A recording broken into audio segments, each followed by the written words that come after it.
it was the right time to make the move. And in the middle of the war, you made Aliyah?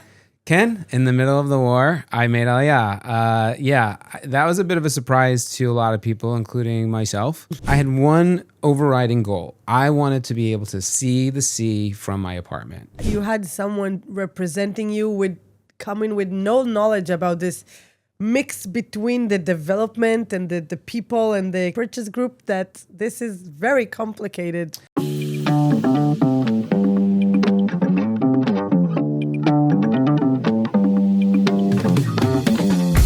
Hi everyone, welcome to another episode of Unconfused Israeli Real Estate with me, Moshe Binyamini, and Maayan Harkham. How are you doing, Hi, Maayan? Moshe. All good. Everything's fine. Thank you. Happy to be here. Today we have a guest with us. Hi David, how are you doing? I'm great, Moshe. How are you? I'm Hello. great. Do you want to tell us about yourself a bit, or where did you come from? How long you're here for? Sure. So I was born in New York. I moved from New York to Los Angeles. Then I moved to London, and I made Aliyah from London about a year and a half ago. I have a lot of family that's here that have made Aliyah over the years, and I decided that it was the right time to make the move. And in the middle of the war, you made Aliyah? Ken, in the middle of the war, I made Aliyah. Yeah, that was a bit of a surprise to a lot of people, including myself. I had a very different plan about making Aliyah. I had thought around 2018 or so, I had done some investigation into the reality of making Aliyah for myself. And at the time, I learned that it was probably not something that I could do and still do what I was doing professionally. So maybe tell us, how old are you, if you don't mind? What's your last name? And also, what do you do? So my name is David Levine. I am 50-something years old, and I work in entertainment. I work in media. I spent the bulk of my career at Disney, at the Disney channels, first in Los Angeles, then in London. I helped actually set up the Disney Channel here in Israel. How exciting! Yes, yeah. So I know those folks for a long time, and helped bring an Israeli TV show to screens around the world. So I had been for many years establishing relationships here in Israel, both in TV and animation. And around 2018, I was thinking about making Aliyah. A lot of my family was here. And I realized that at the time, the media industry here is very small. It's comparatively to other markets. It's all Hebrew speaking, and it's very insular. And I realized that while eventually I could learn Hebrew, I couldn't solve for the fact that at the end of the day, it was relatively small and it was relatively insular. And I realized at the time, if I was going to move here, I'd probably have to switch. I'd have to switch areas. I'd have to switch professions. So in my mind, I figured I'm going to work my career for as long as I can in London. And when that comes to an end, I'll make Aliyah. Or if I can retire earlier, I'll make Aliyah and I'll retire.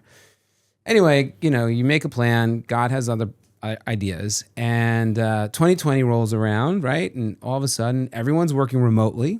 You can work from anywhere. And then 2022 rolls around, and I started my own company. And I was working from everywhere. I was working from Israel. I was working from Johannesburg. I was working from Toronto. I was working from everywhere.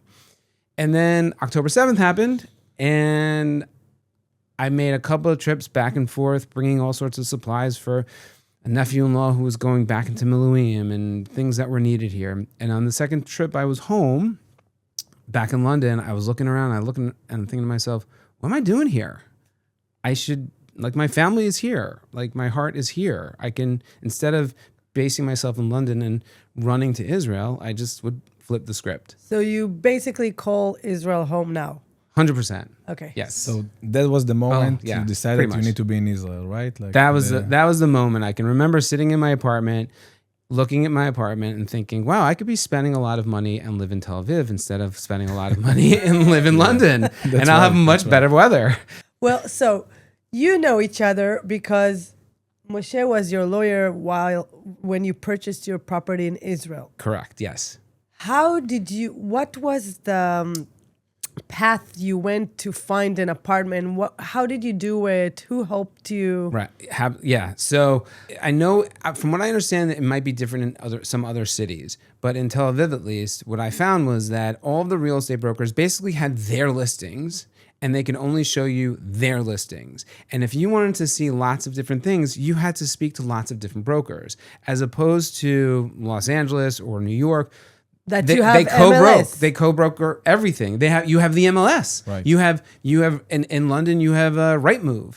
Yeah. You have all of these websites that collect everything, and you can easily compare one to the next. Whereas here it is all over the place, and you're also dealing with the language issue. Thankfully, technology is what it is. There's so much automatic translation. You can translate so many things automatically. So it's definitely easier now than it would have been even 5 years ago.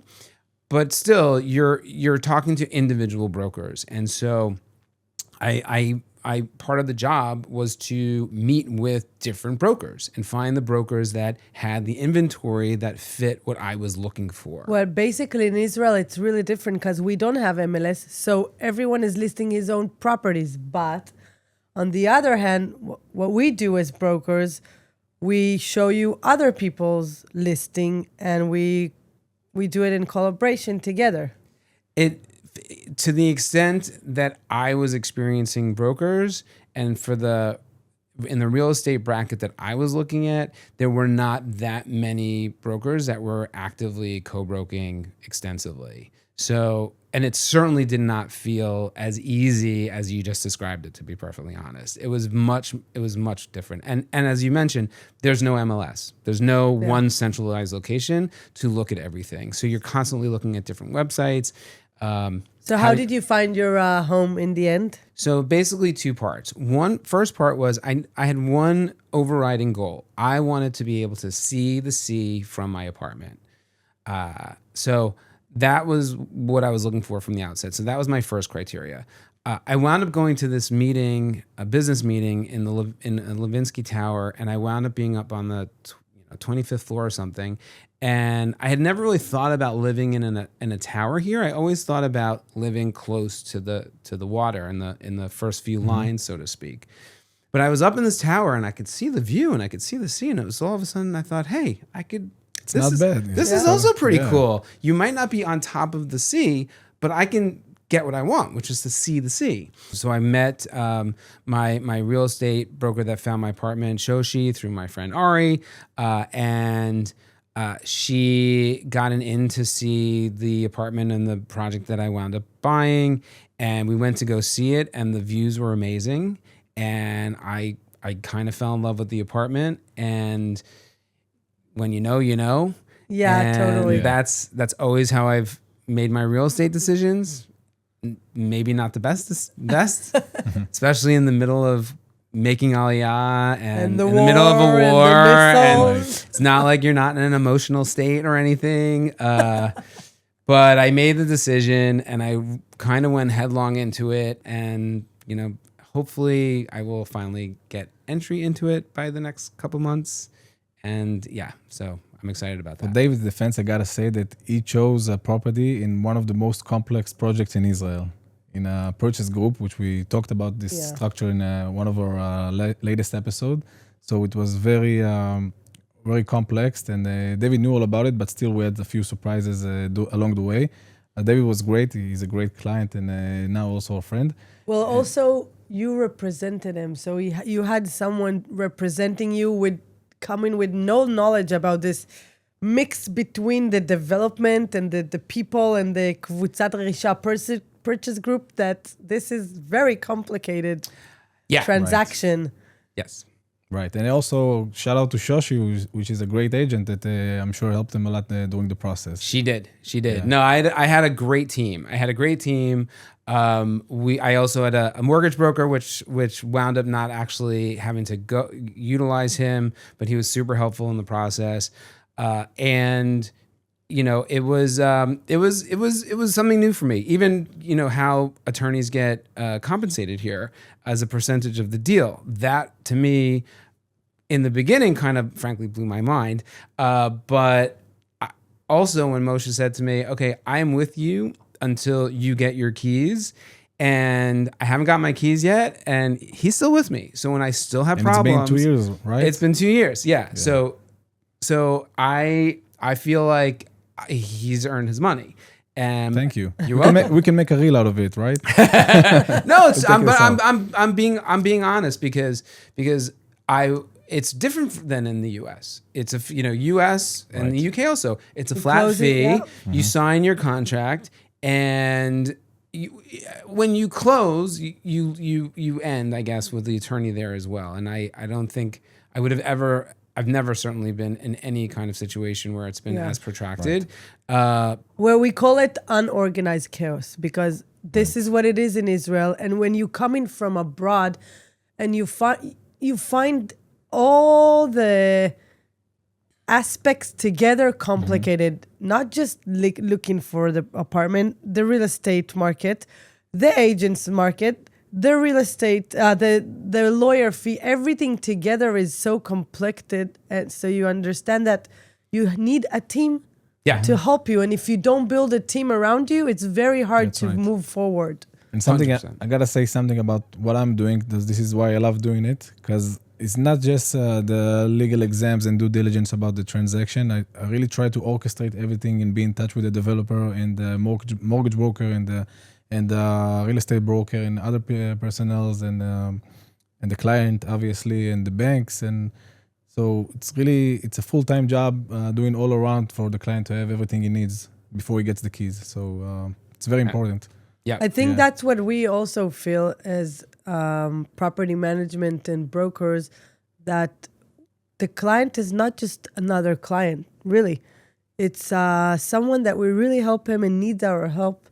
And even after 3, 4, 5, 10 years, we're working together, whatever they feel it and what they need, I think we are trying to be as much as we can to be accessible for them, because it's a relationship. It's not just another person. So it's generally, real estate transactions are the biggest financial transactions that people will do in their lives. And they are certainly amongst the most meaningful. So, having people that you get along with that, can be willing to take it when you're kvetching and also be able to be there, when you guys succeed is definitely important. And I've been super lucky with that.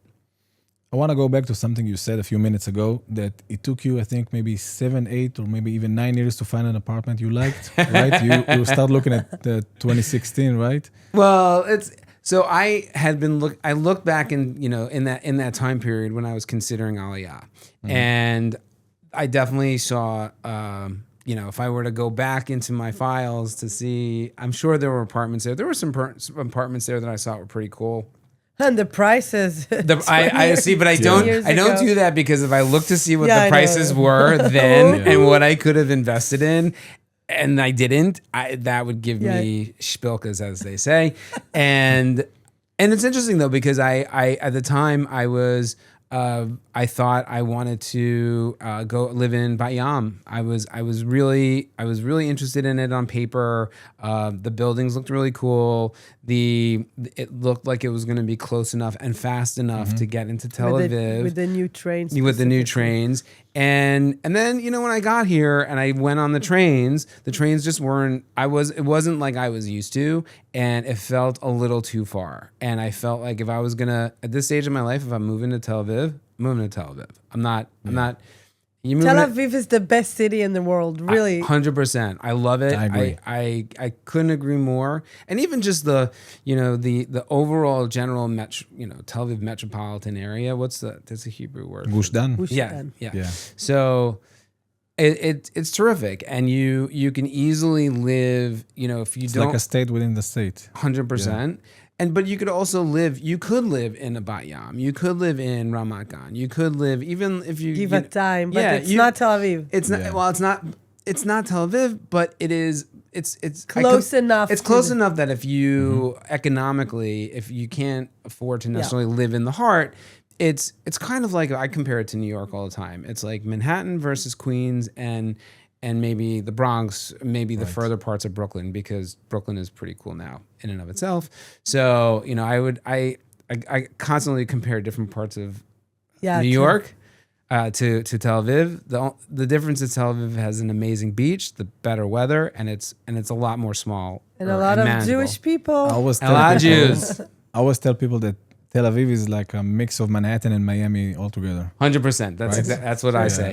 Yeah, 100%. So now that you're Israeli, can we call you Israeli? Because you're Israeli now. You made Aliyah, you have a dog, you work here. Yes. Do you speak Hebrew? Do you קצת. go... Oh, קצת. That's what I know. אני יכול לדבר קצת עברית. And so should we switch it to Hebrew? No. Okay. Not yet. If you're an Ole Chadash, around between 30 to 50 years old, what would you suggest after being through and going through all this process that you had for a long time? And if he asks you or she asks you where to start, how would I start? What should I do? The What's your first thing best advice you can give someone right now? Or maybe the top 5 advice. Top Advices. 5 advice. Start saving some money for yourself so you have a cushion. That's the first thing. Because the thing that you're going to have the most anxiety about is going to be money. So that's the first thing. So let's just assume that you don't have to worry. Let's say it's a single person. We're not worrying about the whole kid scenario, because that, frankly, I don't have a lot of direct experience in having to move children Kids and and worrying family. having to worry about school. That's a whole different ball of wax. I will say, if you do have kids, time everything so that you can start your kids in the beginning of a school year, Right. and give yourself the summer to figure it out. So that would be my suggestion there. So save some money, start making contacts now with people who are in your field that are in Israel. And you can do that easily now, right? You Field meaning work-wise? Work-wise. The social bit, honestly, I wouldn't even worry about. I wouldn't even comes worry about. natural. It comes so natural. Even if you're sort of introverted, you can, with a little bit of effort, make friends and That's make true. connections. I wouldn't. That's the native of Israelis. We always also We're very speak warm to people, yeah. everyone. You- and- They have to be a nice guy as well. You Exactly. roll up into a cafe, put yourself down with a book or a computer, look around, start chatting to the person next to you.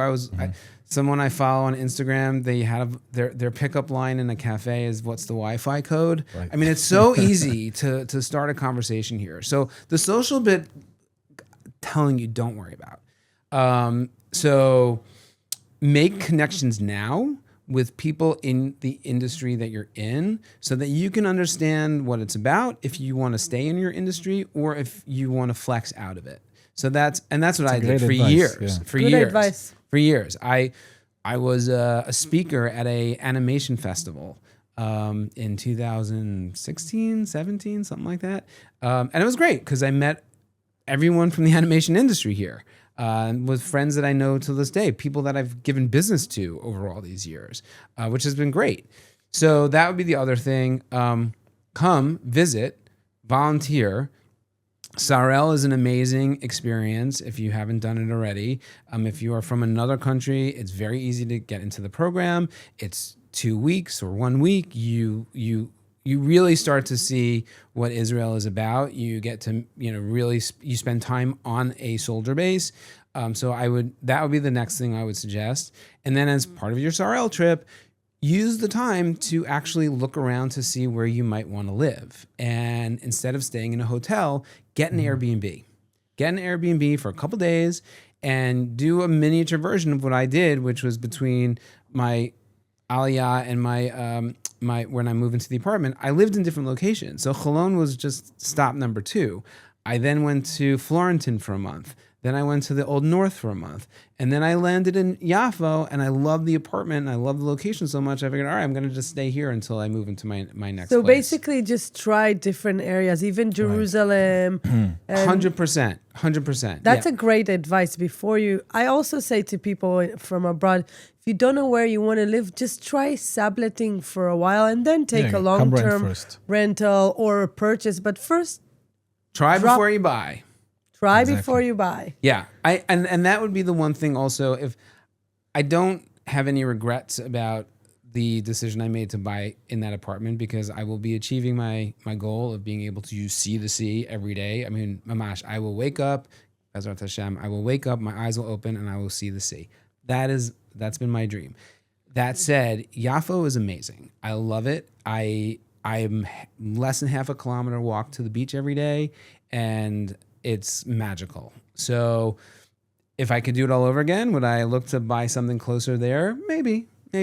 But I'm very happy with the decision I made, and God willing, it's a long life, and you can always sell and buy a new one. Exactly. Especially because I have a great attorney. Oh, thank you. There's another reel now. Second now. Okay, so from your perspective right now, after being almost 2 years in Israel, what is the thing that is most misunderstood with people abroad that think about Israel, that now you can see it from the other side? Maybe even financial-wise or... Great question. Okay. It's very expensive to be here. I will say, like, Well, you live in Tel Aviv, that's why. but even everywhere. but Yeah, everywhere, it's but everywhere. It's. I think. Listen, I compare a cup of coffee, right? But I will tell you, it's expensive in lots of big cities. I'm shocked when I go back to New York now and I see the prices at a Starbucks. Having been in London for the past 10 years, I'm used to pounds. It's a little lower from a numerical standpoint. And now today it's like really low. Yeah, the dollar. and the dollar is really low now. So it is, a cup of coffee here is 15 shekels, which is that's pretty much $5 for a cup of coffee here, which is insane to me. That said, you can still find good deals. You can still find. After this, I'm gonna go to Chatzi Chinam to do my shopping. Chulon. Yeah, actually, there's two of them right next to each other, and there's It's Chatzi not, Chinam. So you not should sponsored. tell- We should say no. Huh? It's not sponsored. We're not. Well, so you found your supermarket. That's also amazing because usually you're like looking for takes the a while, best yeah. supermarket here. Well, it's either Even if you go to a different city, you're still. Oh yeah, 100%. Well, Do you have a car? Yeah, I got a car. So that was another thing also. Actually, that's kind of similar, I guess. To buying a car in other cities, you really have to take everything with a super grain of salt. I decided to not go the route of buying a used car because I just could not deal with that morass. And new immigrants get the benefit of not having to pay the tax, which is astronomical here. It's literally doubles the price of a new 50%, car. I think. Yeah. So can you tell us about this? Because a lot of Olim asks us this question. Yeah. Should I use my benefits of Ole Chadash to buy a new car? 100%. Not even a question. So it's like Yes. saving you half the price of the tax. So yeah, it's either half the price. Yes, I think the tax today on a new car, I'm not really sure, but I think it's like double of the value of the car. So Yeah, something like Okay. that. Yeah. I think it's either 100% of the value of the car, something like that. As a new Olet, you don't have to pay it. So take advantage of that 100%. And it's not that big a country. You don't need a huge vehicle. You don't need a vehicle that goes really fast. There aren't that many places to go really fast unless you are having to drive on the highways all the time. You're not going to be speeding down, Well, it's not like Los Angeles No, and highways or there's no 5-lane highways anywhere. Exactly. It doesn't. You don't need the same kind of car. I got a very economical car here, which I scratched up in the first 2 months, so it looks like every other Israeli car. No one messes with it, and it's great. I'm very happy having made that decision. You also have a podcast, right? I do have a podcast. You want to tell us the name of it? Because it's really nice. Yeah, tell us all about it. Thanks. Yeah, so I have a podcast. It's called Ola at Large Aliyah Stories. And I started it pretty soon after I made Aliyah. I was walking my dog and having all these thoughts going on in my head, and I had to get it out of my head. And when I had made the move to Los Angeles from New York, however many years ago that was, rather, when I moved to London from Los Angeles, I had the same experience, and I did a blog. Instead of doing a blog, what do you do in 2020? You do a podcast. Yeah. Wow, it sounds like your Aliyah process was Magical. a bit rough on the way, but still you're positive and funny, and you took it and you made lemonade from the lemons, What else are you gonna do? I mean, I wouldn't want to schlep all the way here and be upset and be upset about it, Because it's easy to be upset here if you want to. It's easy to be upset in lots of places. Yeah, exactly. Everywhere. Although I'll tell you, it is easier to be upset here because than everyone most is places. upset. Because everyone's a little, everyone's turned up a little bit. But it's at the end of the day, I'm happy to be here with my people and my extended family, and like family, like you don't always get along, but you love each other, and that to me is the underlying thread here.